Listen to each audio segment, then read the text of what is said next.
Boom, we're on. Squeeze the Neck podcast. Today I got with me Dave Gordon. Thanks for doing this, Dave. Yeah, mate. All good. Yeah, nice one, mate. So Dave was recommended to me from a previous guest, Connor Marsden, former club mate of mine, Southern Area boxing champion, and I believe he was his strength conditioning coach. I am. Well, he's not boxing anymore. He's retired, unfortunately. He's trying to get more jack now. So is that what he is? Yeah, he's at least, well, when I saw him, he was at least 64 kilos, 6'4". But yeah, so pleasure to have you on, mate. And I found out recently from my research of you that you're a grappler yourself, so we'll dive into a bit of that later. Yeah, I try to be.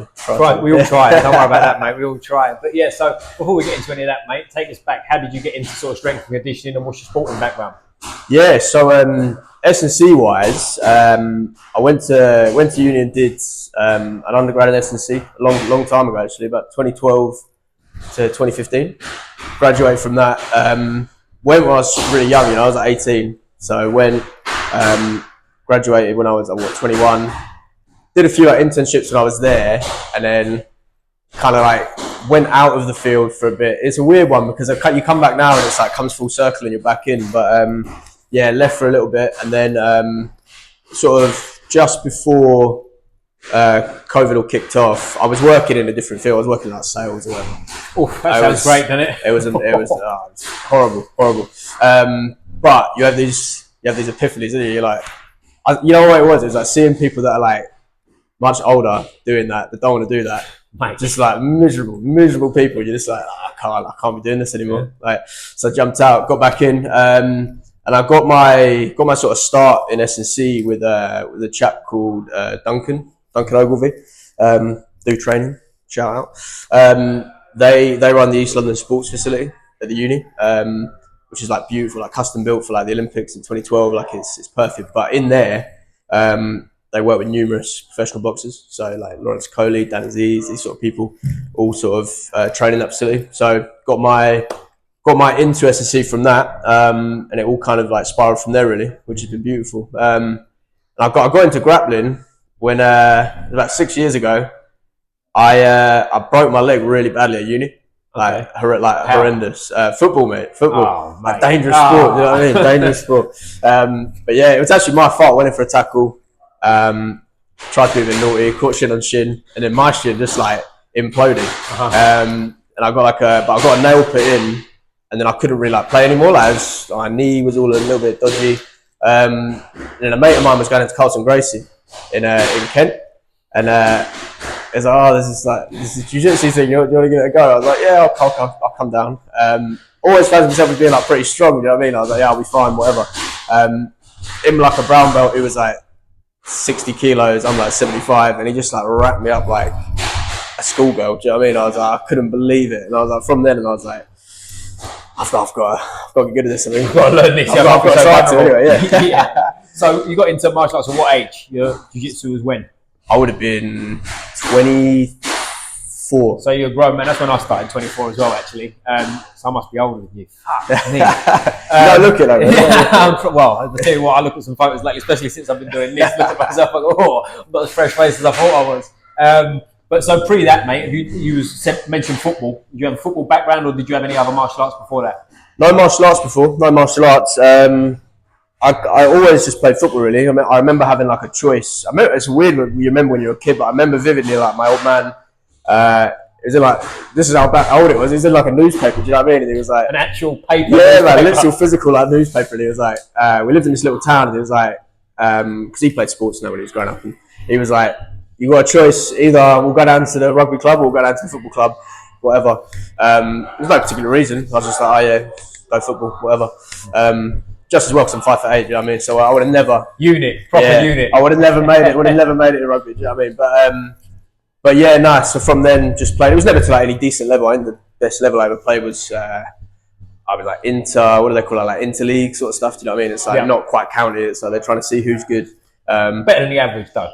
Well, maybe. We're on here, so you were better than the average. Of course. What position did you play? I was a right back. Right back. There's some jokes to be made about a right back. Yeah, mate. Well, I'll tell you when I really realised I wasn't good was we played in a league that had like Eastbourne Borough and all these sort of teams. I used to play for them. So did you? As a youth, I'm talking like under 15s, younger. Oh, sweet. Okay, nice. I mean, I played up until I guess what would be under 18s, but I remember People that are watching this that know football might know Solly March, who plays for Brighton. Yep. So he used to play for Eastbourne Borough a long time ago, and he used to be tiny. He used to be really small. So like, and he was a little bit tricky, but you could always like just about handle him because he was like smaller. Do you know what I mean? And then I remember we played them once. I think we were maybe like under 17s or something like that. And he'd had this like growth spurt, and obviously he was a left winger. And mate, it was just embarrassment. You know what I mean? Oh really? It was just I couldn't believe it. I was like, it's a fucking joke. Yeah. Well, I tell you what's funny with football. We're getting a bit off subject here, but I played with players that were like phenomenal, and you play with them up close, and you're like, he's the best player ever.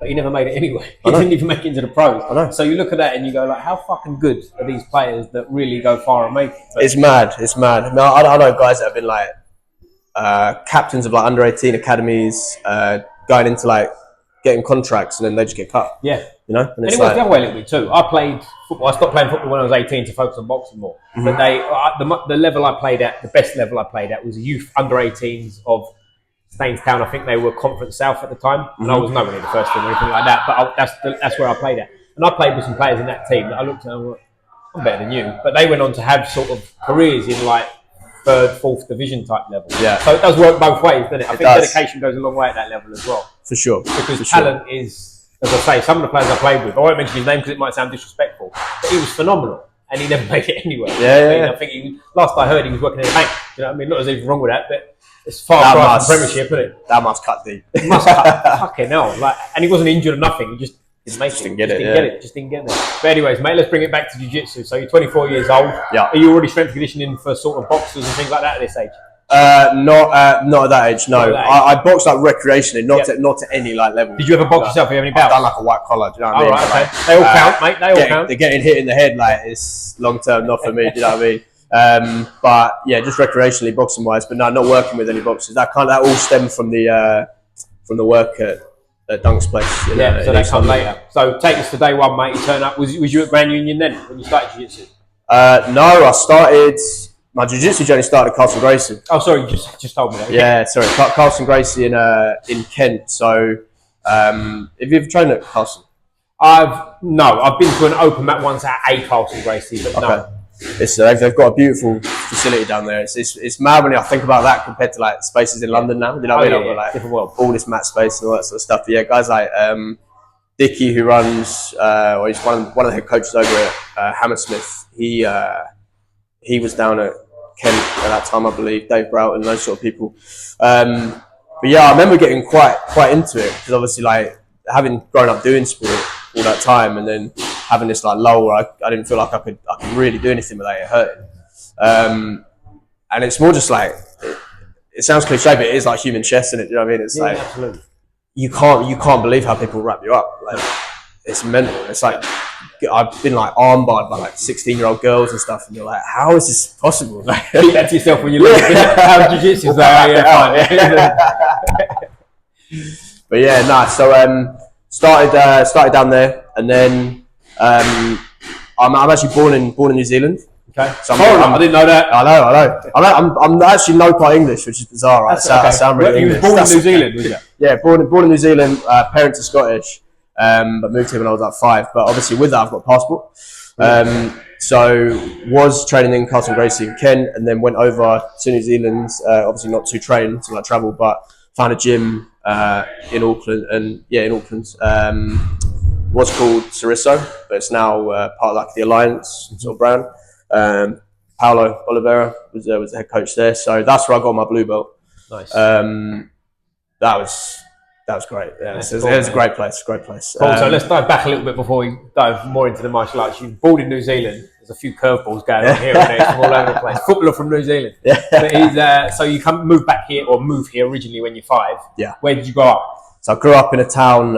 It's a little place called Crowborough, but it's like down. If anyone knows what like Tunbridge is, it's probably like half an hour down from there. I feel like I can relate a lot because I used to play in the Crowborough League for Eastbourne Borough. Did you? Yeah. No way. So to give you some context on that, I moved to Eastbourne when I was about 11. I moved back. I was from London. Moved to Eastbourne when I was 11, and then came back when I was 15. So in them years, I was playing football for Eastbourne Borough in the Crowborough League. So I feel like we probably have a chat off camera about some things as well. But sorry, mate. Yeah, carry on. Good stuff. but yeah, no. So where were we? So we were at Place called Crowborough. that's it. Yeah. So yeah, grew up in Crowborough. I was kind of I was there from 5 till I went to uni essentially. And then obviously 18, I went to uni in St Mary's up in Twickenham. So I guess like loosely London, but like not really like London. And then from there went back to Kent for a little bit. Obviously that's where I was training at Carlson, living in Tunbridge Wells and Tunbridge, and then yeah, just shifted across to. It was always in my head. You know what I mean? Always in my head. Like I knew people that had gone to New Zealand, like traveling. And obviously I remember like tiny bits from being like a kid. But I'd never heard anyone go and then be like, nah, that was shit. Like, Never, yeah. Don't bother. So I was just like, I felt disrespectful having that passport and then not like utilising it. Do you know what I mean? It's almost like disrespectful to everyone else who's like, I wish I could go. And I'm like, yeah, I can go whenever. Whenever I want. I could pack a bag and stay. Exactly. I can just go be homeless. You know what I mean? It's all good. Yeah. And then, yeah, came back. There was no particular reason for coming back. I mean, well, I say that part of it was probably for more like S&C based stuff. I mean, I was doing like the old bit with like mates. Because obviously like I had the background in it per se, like educationally. But Auckland's New Zealand in general is quite a small place. Like even now, I'll go places in London. Obviously there's like a fair few like Kiwis about, and then it'll literally only be like second or third order. They'll know someone that I know. Right? It's crazy. So they know your uncles, cousins, It's mad. Goldfish's It's friends, mad. and all It's that. like, I mean, it's a country of like what 4 or 5 million people. Is that right? Is that as small as that? Okay. Yeah, Auckland's about 1 million. So Mental, that, isn't it? it's nuts. It's nuts. But yeah, what that means is obviously like people come over here, but then they know someone that you know through them, and it's just mad. Yeah.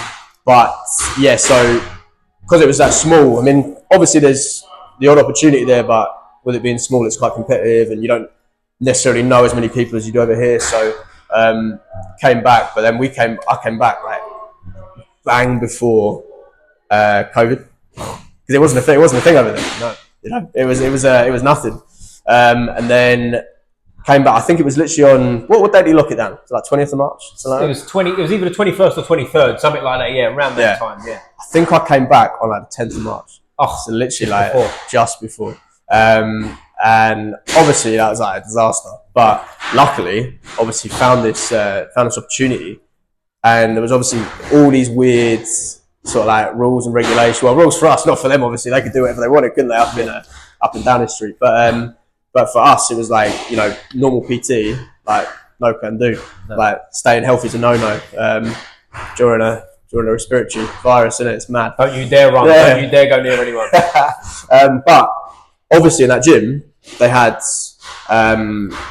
obviously there was a section of that time where everything was shut, whatever it was, like 2 months, 3 months, whatever. But then after that, you got into that sort of like elite exemption sort of situation where there was like obviously athletes that needed to train, so these facilities could still operate, which was like a godsend. Because I don't know what I would have done. I hear you. I was lucky that as well. Our mutual friend Connor, who put us in touch with boxing club, we was allowed as well for that. So I was able to train and go near people. But it was like working in gyms. I was in a studio at the time, Local Motion, which has now gone under, unfortunately.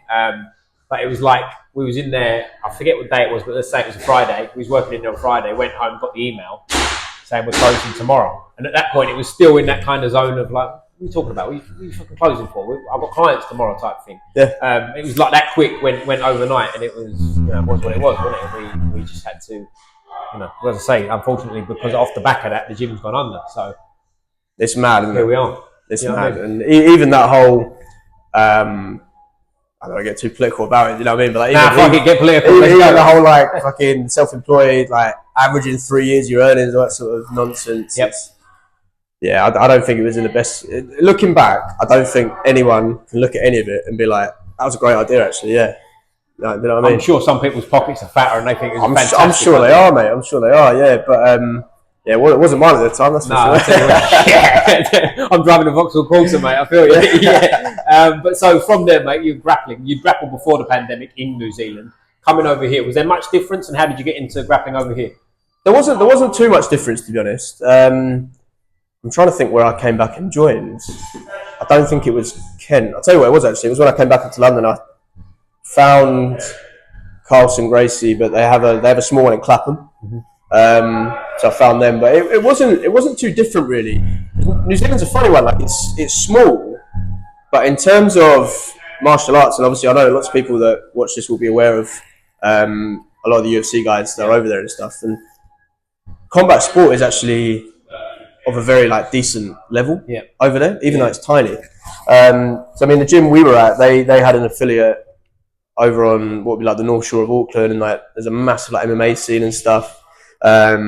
Obviously, with it being so small, like guys at our gym would train with like Adesanya and people like Brad Riddell and all those sort of people. So standard was high. So when I came back, it didn't really feel too different. I mean, obviously there'd been a layoff with COVID and that, so like I felt rusty. But yeah, the actual quality isn't dissimilar. I wouldn't say. If anything, I'd maybe even argue it might even be slightly, or on an average, slightly better. Oh, really? Yeah. I think cities do that, don't they? Cities bring it. Because I've trained in little places outside of cities, and the level's not as high as like training in like heavily dense areas. Like when I've been abroad and stuff and just dropped into classes, there's a big difference between the level of a certain belt compared to like where I'm used to training. 100%. 100%.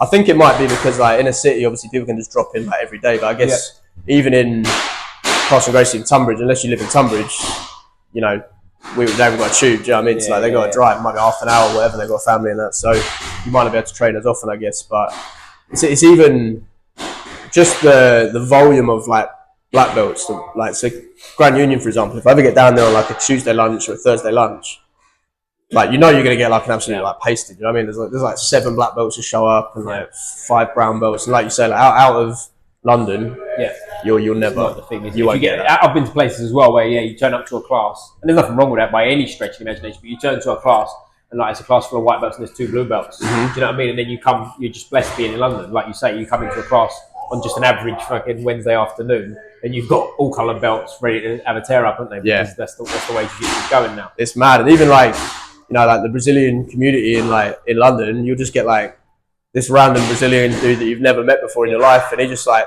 whips his purple belt or brown belt out the bag, and you're like, fuck.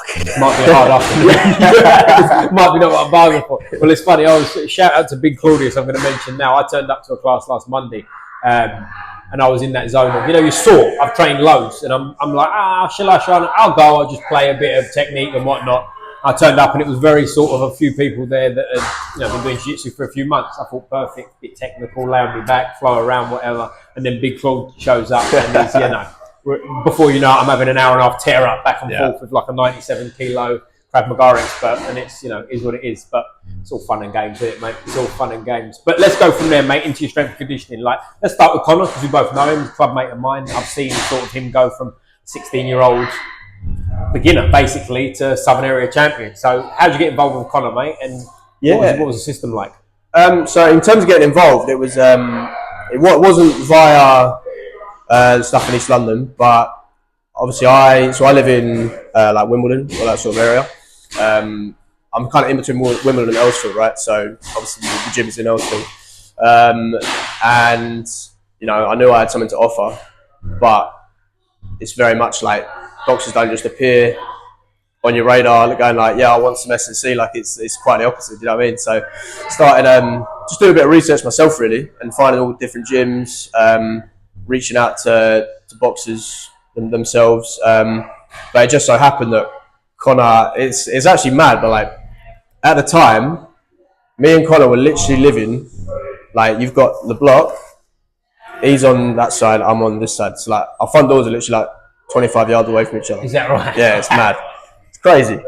But yeah, I just reached out to him, just explained the situation. I remember we met for a coffee just around the corner, and we just kind of started from there. But I remember the first session we had, Paul was down there, Paul Simmons. Yep. Came down. Long time training partner. I've known Paul since I was 17, 18. Yeah. He's a legend, mate. He's funny. But yeah, he was there for the first session, and then after that we kind of just got cracking really, because it was one of those where it was obvious that it had never been like part of the structure, if you know what I mean. Yep. Which is good in a way and bad in a way, because I mean obviously when you say to people that Conor's 6'3" and he's a lightweight, people are like, what? And legit 6'3". Legit, right? He's massive. And people can't like you two were talking about, like you get heavyweights like eyeballing them, being like, "What are you doing?" So it's mad, and obviously that presents its own challenges in an S&C capacity. But the beauty of him being so young in S&C terms is that obviously, essentially any stimulus you gave him was likely to result in some sort of adaptation because the sort of training age was so low. On the flip side of that, because the training age was so low, there's certain things that you just like you wouldn't be able to do. You know. Oh, sorry, I touched the mic. But with that in mind, from an actual baseline of like fitness, again, like you two discussed, he's like probably one of the fittest boxers that I've ever worked with. Like he's got a tank on him.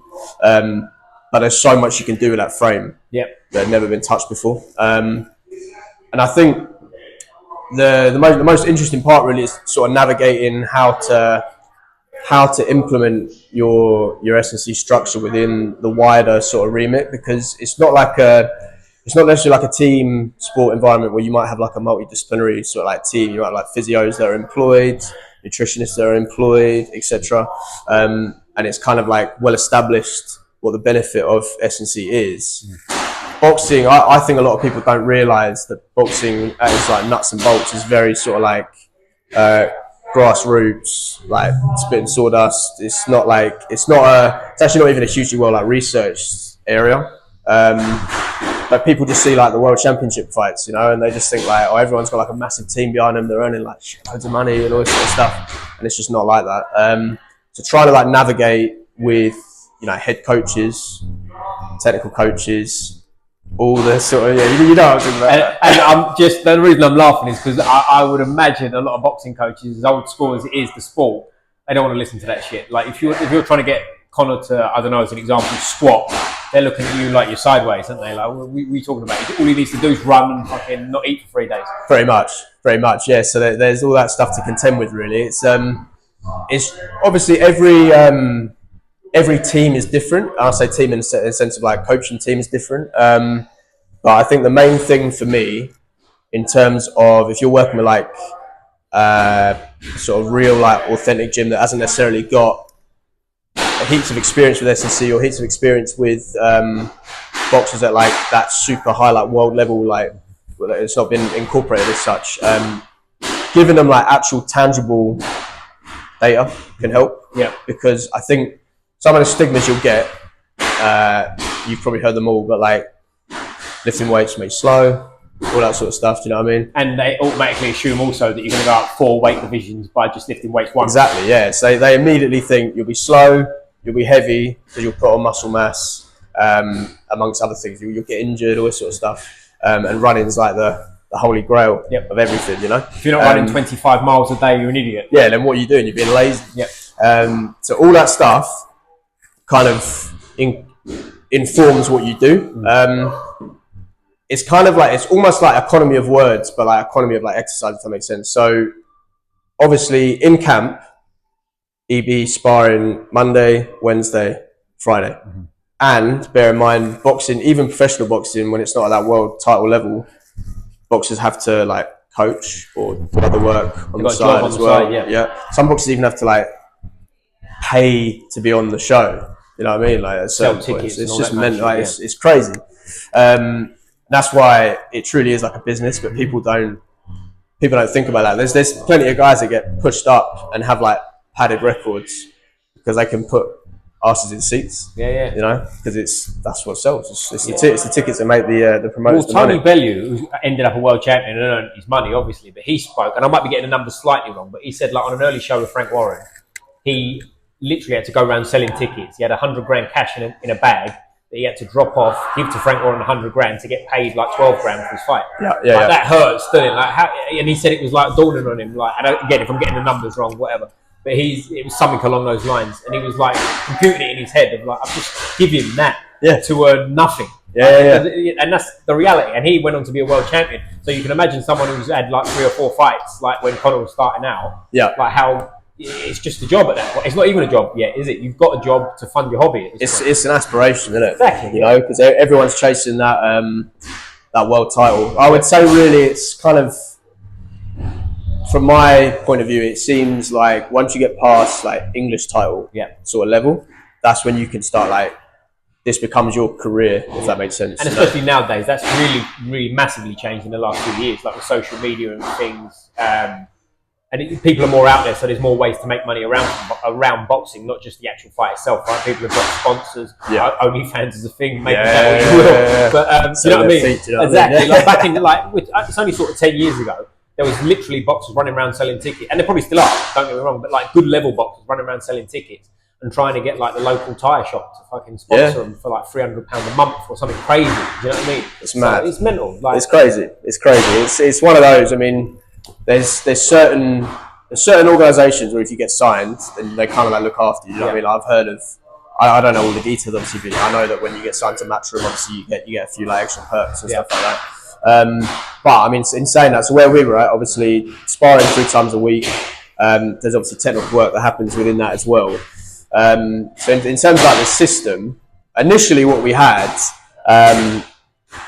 we tended to have like a window where we knew when a fight would be. And I'll get into how that kind of like completely fell off the wagon. But in terms of like planning and structure, S&C can like, you can make it really like fancy if you want to, but I'm talking about the planning sort of phase. It becomes kind of like pointless. Do you see people like with these super fancy spreadsheets and all this like annual plan, and they have their place, but like people pour so much time and effort into that, and then 2 weeks into camp, their boxer like rolls his ankle or pops his shoulder, and then like all that work that they put in for like 9 or 10 hours is like just disappeared like down the drain. Do you know what I mean? So there's like, obviously you need to know roughly where you're going with it, but I think some coaches can be too rigid in their planning. You know what I mean? So I'll have like a rough idea, but I'll know full well that in 6 weeks that'll probably look completely different because something will happen to the boxer. But yeah, so we used to do it when we first started out. We did it in quite like a linear sort of fashion, and the other reason for that was obviously he's got a young training age. So I knew that if I blasted strength for sort of like 5 or 6 weeks, we really focused on getting him strong, he'll get strong. And if we then moved into like more of like a sort of speed, strength and power phase, he'll get powerful because now he's got some strength he never had before, you know? And the other benefit of working with someone like that who is athletic but isn't necessarily technically astute with like your movements in the gym and even things like jumping and stuff like that, because of his like long levers and that. It doesn't even necessarily just need to be your sort of tangibles like your strength and power outputs to like increase their performance. It's more just like their movement fluidity, you know, all the stuff you can't see, like their neural pathways and stuff like that, they're getting developed that they've never had to do before. So all of that can just create a more athletic individual as a whole. Because I think too many people try and do too much from an S&C point of view, because especially in combat sport, it's one of those where everyone thinks you have. I mean, everyone should be working hard, but everyone's like got to be like the hardest worker in the room. You know what I mean? Like I did the extra rounds, or I did the extra set, and all this sort of stuff, which has its place. But I always say to the boxers, like, you're a boxer. Yeah. It's like you ain't a weightlifter. So like, what's the point? Yeah. You know, and you'll hear boxers go off and they'll be like, oh yeah, I was in the gym and you know I just wanted to just do a couple of extras, and it's like, for fuck's sake. I told you before. But that's the thing, you almost want the boxer to have that mentality. You need a good coach to say, that's enough today. Stop. Because we've all been in gyms, especially when you're boxing, sometimes you do rounds and rounds and rounds on the bags and sparring, whatever.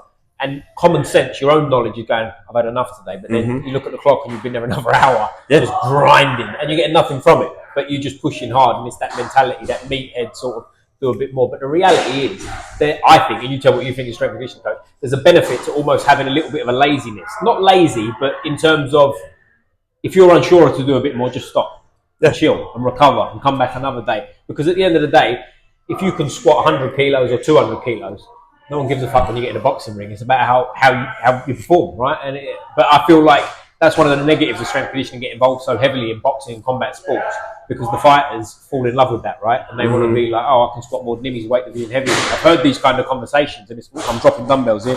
But But that's the mentality that I think is good, but as I say, needs a coach to wind it back. Have you experienced that as you're going? Yeah, I have. I think it's one of the biggest parts of that coaching like process. Obviously, there's the technical side is one thing, and like obviously you need to know what you're talking about, and we can come back to that. But the other side is knowing your boxer or your athlete, and then knowing how to like educate them. Yeah.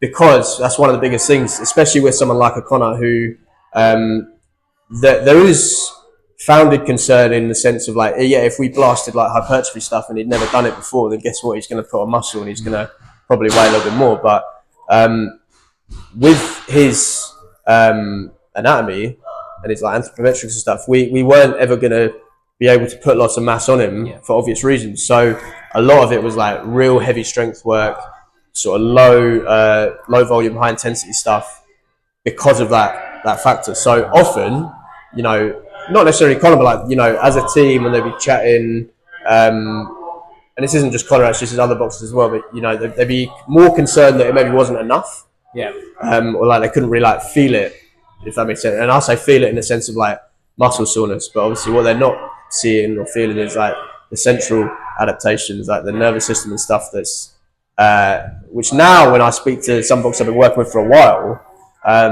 they get it. You know, they'll do like a power session and they'll turn around and be like, why is this so hard? Like I'm doing like 4 reps. Yeah. You know what I mean? And it's like 50% of my 1RM, and I'm like, yeah, I'm like, but it's like, it's the intent. Do you know what I mean? It's like, it's all the stuff you can't see that makes a difference. Yeah. It's, you know, like, who cares if you're jacked?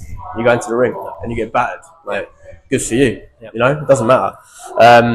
So that's the biggest hurdle. So yeah, we started off quite linear, but obviously this was all still going on like during that COVID period. You know, so there would be things that would happen, and like even COVID jabs would affect like what we could do. Like, you know, I remember he got a jab, and then like his arm was like almost dead. You know what I mean? So like there's a whole week there where we couldn't do anything with the upper limbs, rolled his ankle. You know, like all these things play a part. But then also with that, what you were getting a lot of, where we used to be able to do it linear because you knew when the show would be. But then what would happen would be boxing's a funny sport. You know, if the money's not there to be made, the show's not happening basically. So what you would have is like one boxer might come back positive, you know, on the test. COVID positive, yeah, not steroids. Not steroids. Well, sometimes steroids, but not this yet. COVID positive, and they might be like either the co-head or the headliner. Suddenly, like the show's getting cool, and it's not for that reason. Like they give it some other reason. You know what I mean? Like, something's happened and whatever. But even delaying a show by a month or 3 weeks, and you've got a plan, well then that completely fucks the plan. You know what I mean? So you've then got to completely change things like on the fly. So what we started doing for his last few fights was we were doing almost like a sort of undulating sort of fashion, in the sense of I didn't want to fire him, especially when he was doing his sparring, but also we never knew when the show was going to happen. So we'd do one day that was more sort of like focused around his strength, like his maximal sort of like strength outputs, and then one that was more sort of like speed and power focused, just to sort of like keep that adaptation like kicking. And then obviously you taper your volumes and stuff for your strength and your power at different phases of that camp, but we tended to do it that way. But that also meant that I could make sure his load was a little bit lower at the start of the week, so that he didn't go into his sparring sessions already sort of like fatigued, not necessarily like I say soreness, but like centrally fatigued and going in. And then we did a sort of heavier session towards the end of the week, because I mean it should be that way around. I think too many, and this isn't coach bashing. This is more like we want to like prove our worth, and I think too many coaches try to prove their worth too much and get too involved in the process and try and do too much to show that they're making an adaptation. But like I say, whatever sport you're working in, you know, a boxer is a boxer, a footballer is a footballer. They're not weightlifters. Like, yes, there's qualities from weightlifting that can help them, but really it should be an absolute add-on to that process. And if they're tired, what's the first thing that should go out of that week?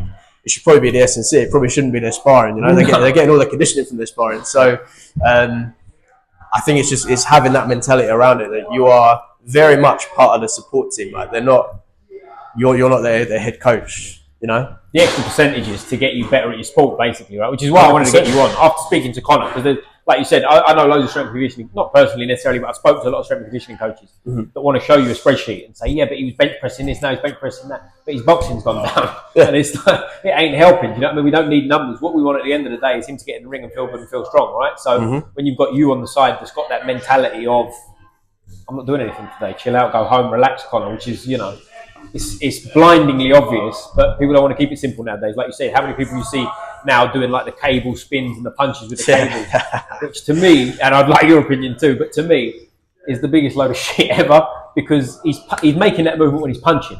We don't want to upset the mechanics, to me, right? So, well, I won't say any more. You tell me. What do you think of it? No, you're right. I think what this all boils down to is that, and I should be more active on socials, but like the fancy shit sells. You know what I mean? Yeah. And unfortunately, people fall for it. And they see people doing all this like specific stuff. You see, I saw a geezer like he had like a band in his hand, and he's doing like these hooks of the band or whatever. And I'm like, fuck, is that like Just go and throw a hook on a bag. How about that? I'm like, what? Yeah. It's doing nothing. Yeah. All it's doing is flinging your hand back after with the tension of the band. But people have this like obsession with sport specific movements, which is like nonsense. Obviously, there are certain movements. I mean, there's the said principle, like specific adaptations to the imposed demands and that sort of stuff. But no one's getting strong doing a cable punch. You know what I mean? Like, I'll use like landmine throws and med ball throws during that power phase, during the taper phase, that sort of stuff, because that is literally. But the mistake people make is they go way too heavy. They go like 10 kilos on a med ball throw. But like you say, anything above like 2 or 3 kilos, or maybe 5 that actually push with a med ball, but you're upsetting the mechanics. So it's not the same. No. Like they're not going to be doing that same movement in the fight. And they'll do a million reps with it too. You see that like for a 3-minute round doing the same movement, which again, correct me if I'm wrong, but from my experience in strength and conditioning, you should be doing somewhere around sort of 6 reps explosive and then having a rest. Am I somewhere in the region there? Yeah, it depends what you're after. If you're looking at sort of like repeat power ability, then there's like a time and a place to do that. But yeah, if you're looking at like actual like 100% power output, maybe like 4 or 5 tops. But then if that takes you 30 seconds, you should be resting for like 3 minutes.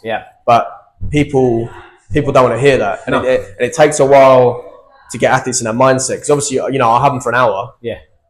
But a good after that is the rest. Like, because you need the adaptation. Because if unless you have like a velocity unit or like a force plate, which most people don't, you won't be able to see that like the power. You might be able to see a tiny bit as like a coach, but like, you won't be able to see the drop in the power, drop in the velocity, which is the point of what you're doing with that. And if that drops, well, then it's not maximal power, then, is it? So it's a waste of time at that point. It'd be good if everyone had those sort of units, because you can kind of like, once it drops past a certain velocity, that's when you know when to cut the set and stuff. You know what I mean? But most people haven't got that. But S&C isn't. I always say to people, it's not complicated. It's literally, it's not rocket science, but it's knowing how to put these simple parts in the right order and like when to put them in. A lot of people just do either too much too soon, or they're doing too much at the end of like a camp and stuff.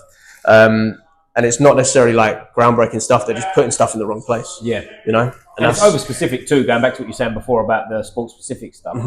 Your specific stuff to me, and again, correct me if I'm wrong, but should be your boxing training, right? You should 100%. be doing boxing, and your strength training should be for the sake of getting strong, rather than getting strong for boxing. You're just getting strong, and that will transfer. Am I somewhere in the neighbourhood? 100%, 100%. I mean, the main when you know how to box and you're boxing properly, obviously all the vast majority of the strength and power is coming from the lower body. But again, on Instagram, that doesn't necessarily sell. Do you know what I mean? Like doing like heavy trap bar deadlifts, people are like, oh, whatever. But that's where it's all coming from. But you see people just like, even what proper like gets me is when people do. It's not even like a landmine throw. Like you've seen people like almost like punch with a landmine, but then they stop with it. If you're trying to do like power stuff and you're holding on to something, like what are you inherently doing before that stop? You're having to like slow it down. You're training your body to stop. 100%. Like you're going to stop that, otherwise you're going to fucking like rip your shoulder out of the socket. You know what I mean? So your body's going to stop you throwing that. So like even things like that, if you're doing stuff for power, you're jumping or you're throwing. Like something is leaving Actually your throwing body. like a ball. Yeah, Bang, 100%. get rid of it. It's got to leave. 'Cause if it doesn't, you'll slow down with it. Yep. And then that's completely defeated the point. Yeah. But yeah, it's lower body strength and power. Obviously, there's a rotational element, and obviously, trunk wise needs to be super strong, especially in that plane, because that's transmitting that force. You see loads of people that can be strong here, or weak here, and then by the time it gets up to here, they've lost all that energy. Like it's all been wasted through the trunk. I do some upper body stuff, but it's more like in a kind of like prehab or like rehab. Yeah, 100%. I mean, most boxers and grapplers really will have horrendous like mechanics around their shoulders and stuff. Yeah. Just from constantly being tight and punching and pulling things and stuff. So with that, obviously there's a heightened risk of injury with those sites. But you're not generating the power from that. There's a little bit of research around like size of the upper limb, not in terms of length, but in terms of like muscle mass on the actual limb. weight of the arm. Yeah, the actual like the mass of the arm in terms of force, which obviously makes sense, but that's not the epicenter of where that force is coming from. No, so basically, if I hit you with a 4 pound hammer, it hurts more than if I hit you with a 1 pound hammer. Pretty much, yeah. Who would have thought it? Amazing. But in saying that, if you had those two hammers and then it was someone much more powerful or like strong in that lower body that was using the 1 pound hammer, it might feel a little bit heavier than the 4 pound. Especially if it comes fast. Yeah, 100%.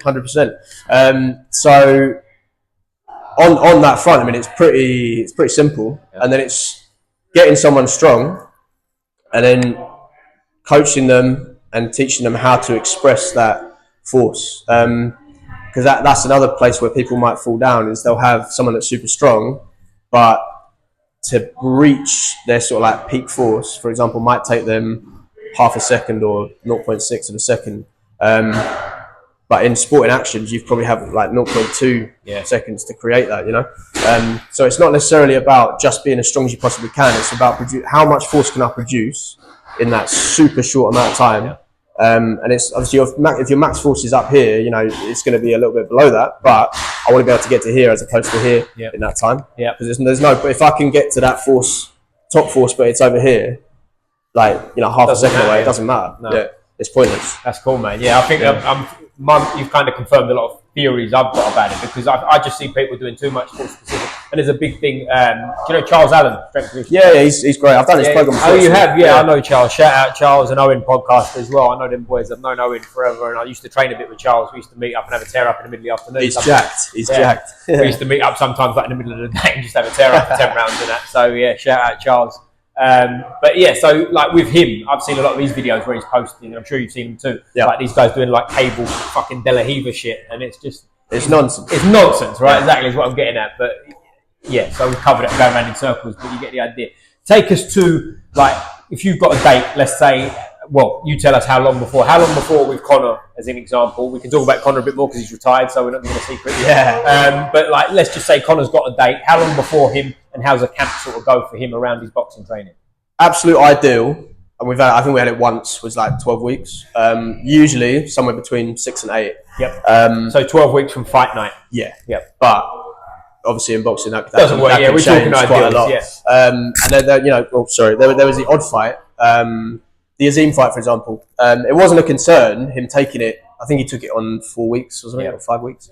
But it wasn't a concern because he staged ready. So like, camp-wise, probably around about 8, I would say on average is what we had. And sorry, just before we get into that, to cut you off, mate, I'm assuming you like your fighters training year round. 100%. So they're constantly ticking over, doing something, staying strong. So when they're 12 weeks, they're already fit. They're not coming back from holiday, 12 weeks on the piss with the boys, none of that nonsense. They're coming back, they're already an athlete, they're already in spitting distance of weight, etc. Should be, yeah. And again, body types is another conversation maybe we can get into later in the conversation. But Conor is a good example because he's never out of shape, basically. He never looks out of shape anyway. He's never coming in at 80 kilos, trying to fight at 61, 60, whatever he's fighting at. Mm-hmm. So take us from 12 weeks before, mate. 12 weeks before camp, day one, Monday morning or whatever it is. How's that look? Yeah, so we'll come in. First thing we'll do, we'll be testing anyway, like throughout the year, but we do a quick test. So what we tended to look at, I did if we could, we would have done like a VO2 max test. Okay. But we haven't got access to like a gas exchange lab or anything like that. So we do like a time trial. For example, it might be like a 5K. It's like a 3 miler. What's the time he's getting? So because that's the other thing as well. I'll touch on that just now.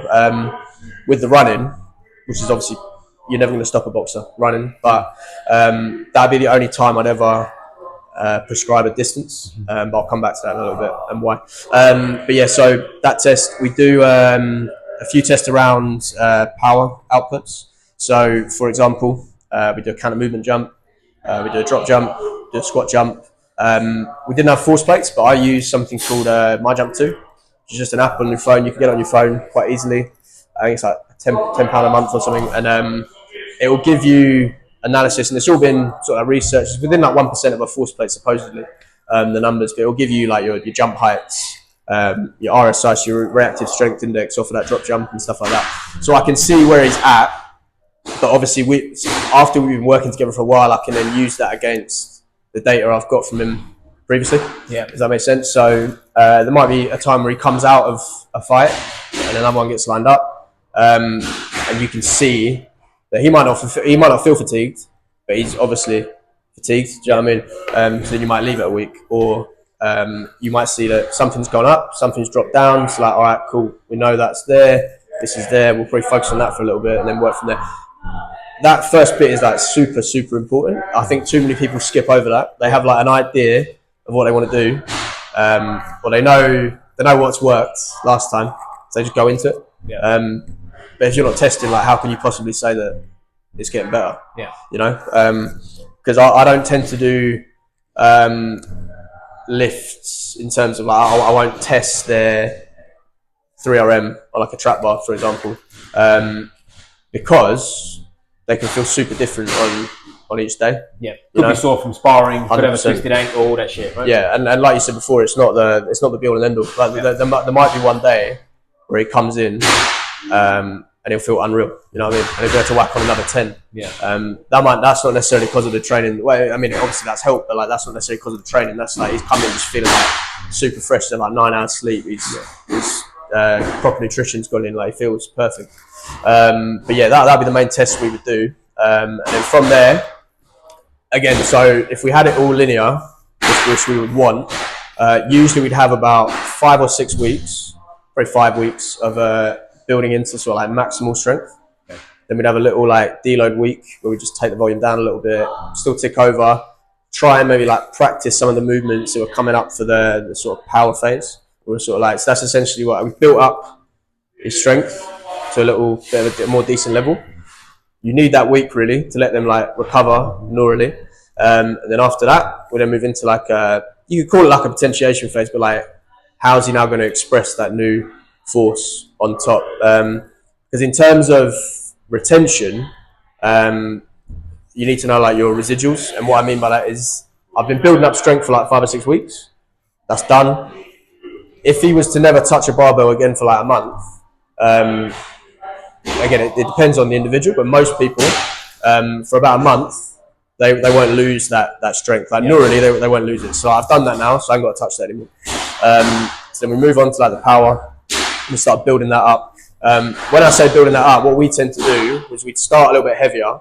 So your peak power can be anywhere between like 30 and say 80% of your 1RM, but that's not the only way to measure it. Obviously, like I say, you've got like velocity and stuff like that you can look at.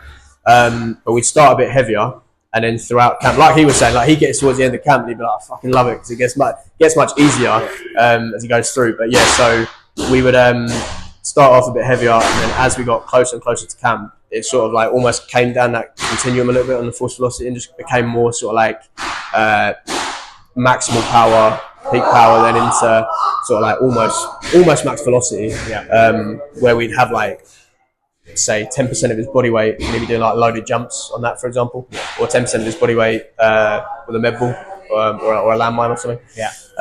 So it kind of like ends up tapering off, because I know that I've done all that heavy stuff at the beginning. Conditioning wise, there wasn't really too much we would do. It would be more around sort of, I'd say that he would probably disagree with that, but in terms of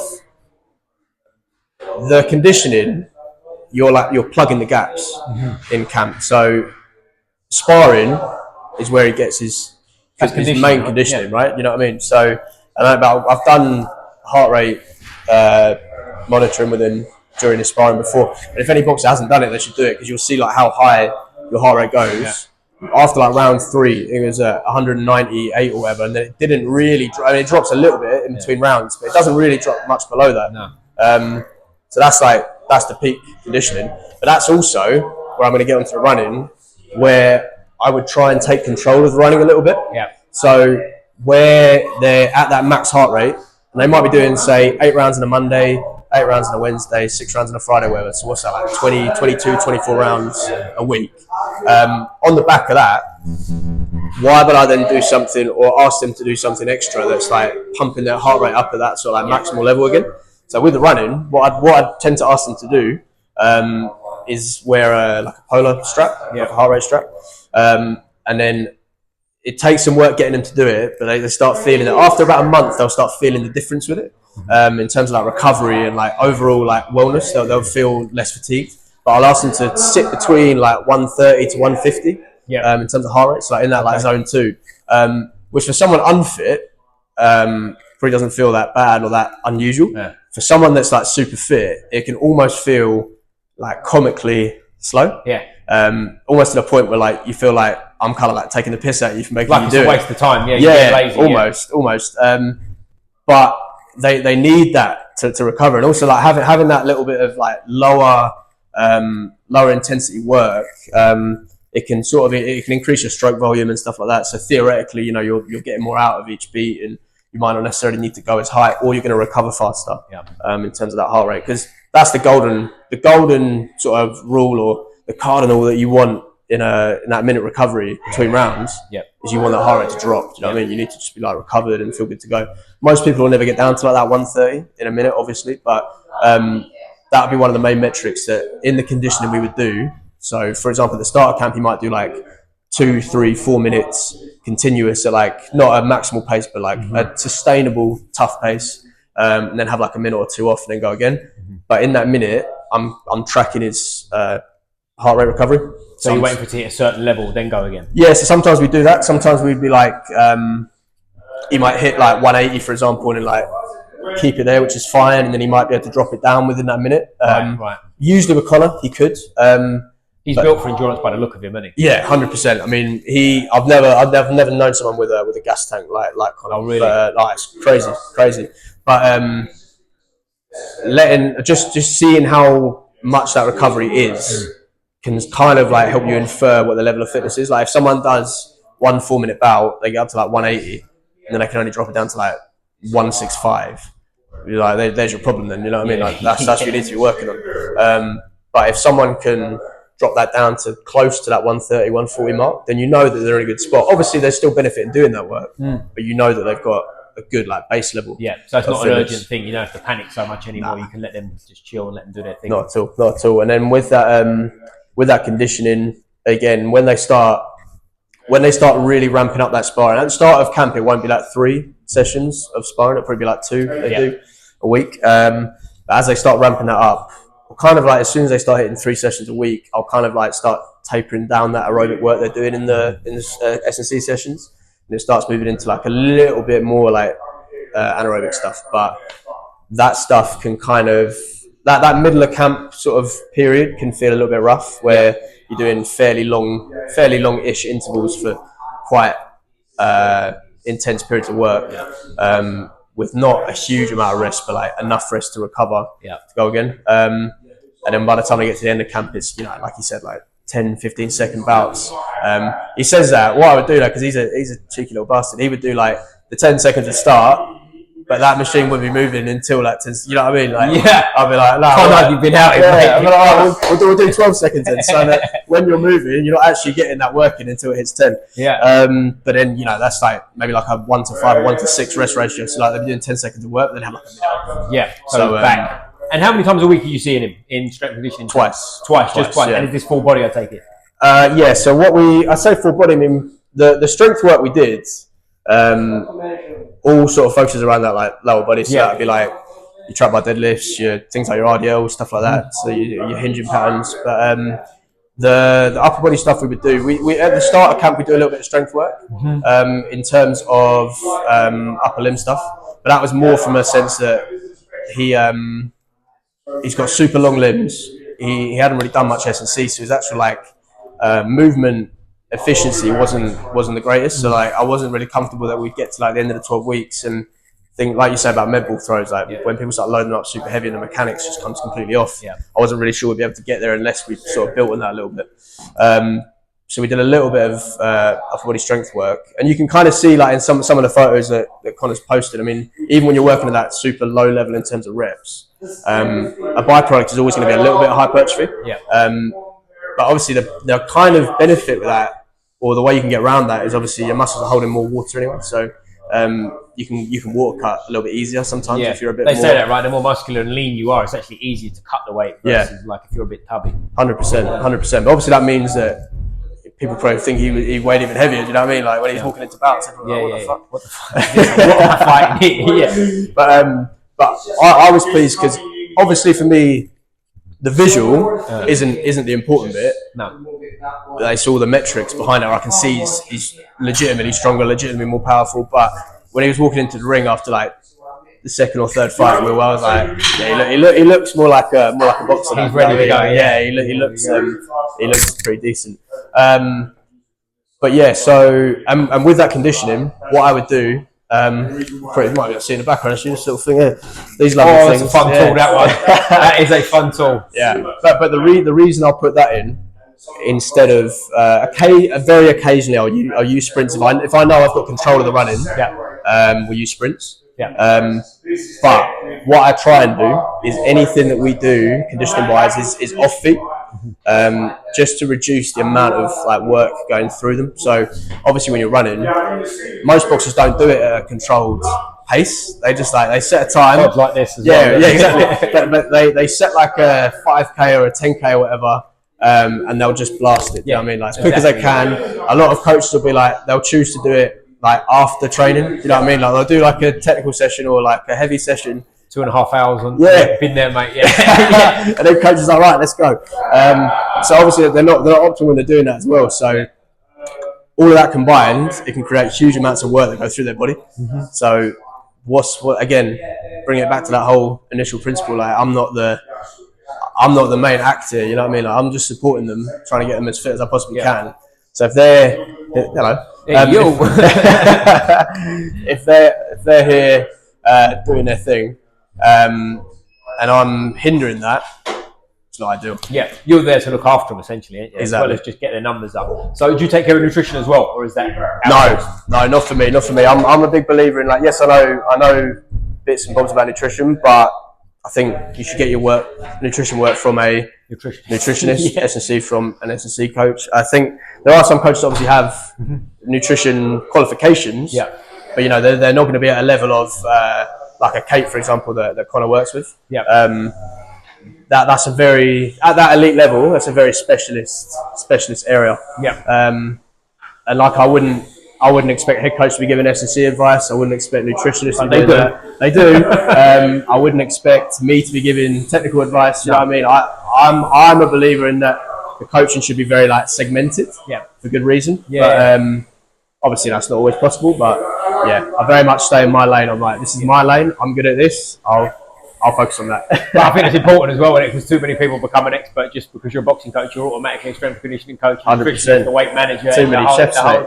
Massage therapist. I've seen all kinds of crazy. I've seen a boxing. I won't mention his name because he's not my favourite, but he's and it's not one of my coaches either. But he used to work in a gym and he used to put his boxers on the floor after, oil them up and massage them with his feet. Right? He used to walk on them and like put them out, and the guys on the floor and doing all this stuff. And it was like, if you just walked in the room and saw that, you'd go, that'd be getting a film down set on I don't know about that. Yeah, this was before the days of iPhones were prevalent, and like, you're all a bit strange, but you don't massage people with your feet then. Not for me, mate. Not on camera anyway. Not on camera, not when anyone knows about it. Yeah. But so let's bring it back to you a little bit, mate. That was great talking about strength and conditioning. Have you got anything coming up jiu-jitsu wise? Have you got any comps? I'm planning on jumping into the reorg Okay. comp. I think was it 12th of August or something like that? No, Somewhere 20th of August. Is it? I'm not sure. It's in August. It's definitely in August. Yeah, I was going to do Grappling Industries. Yep. But Okay. I'm not free, unfortunately. On I think that's next week, actually. I think is it next week or the week after? It's coming. It's Might very be, soon. yeah, I've got some something like training buddies that are on there. Yeah. Yeah. But what's your weight? What do you compete at? Compete at 76. And what do you walk around at? That's 79. Oh, so it's easy enough. Yeah, it's not too bad. Are you a not gi too man bad. or a no gi man?